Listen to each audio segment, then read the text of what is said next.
কেমন দেখছেন নির্বাচনী পরিবেশ? সবার প্রথমে আমি আসলে জুলাই বিপ্লব বলতে যেটা বুঝাই, ওই বিপ্লবের যারা শহীদ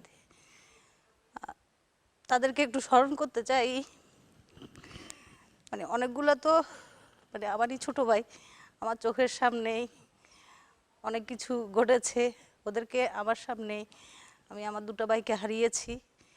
16 তারিখে একজন, 18 তারিখে দুজন। তারা আসলে যেই জন্য এই দেশে তাদের জীবনটা উৎসর্গ উৎসর্গ করে করেছে। গেছে, এটা বাংলাদেশ, হোল বাংলাদেশেরই চাওয়া ছিল যে একটা সুন্দর পরিবেশে বাংলাদেশের রাজনীতিতে বিপ্লব ঘটবে।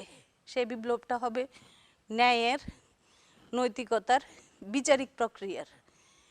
যেটা তাদের আশা আকাঙ্ক্ষার প্রতীক ছিল, সেটাই ত্রয়োদশ জাতীয় সংসদ নির্বাচনে জনগণ তাদের প্রত্যাশাটাকে সত্যায়িত করবে ভোটের মাধ্যমে।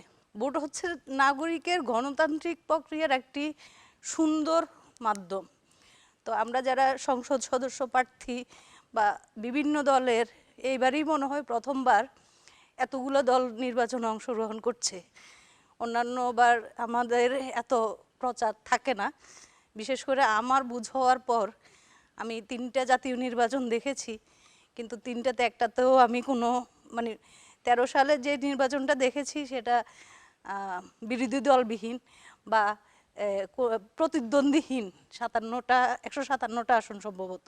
এরপর 18 তো একটা ভাইবস ছিল, কিন্তু নির্বাচনটা আসলে হয়নি, রাতের হয়ে গেছিল ভোটগুলো। আমরা আশা করব ত্রয়োদশ জাতীয় সংসদ নির্বাচনে দল মত নির্বিশেষে নতুন তরুণ ভোটার বেশি।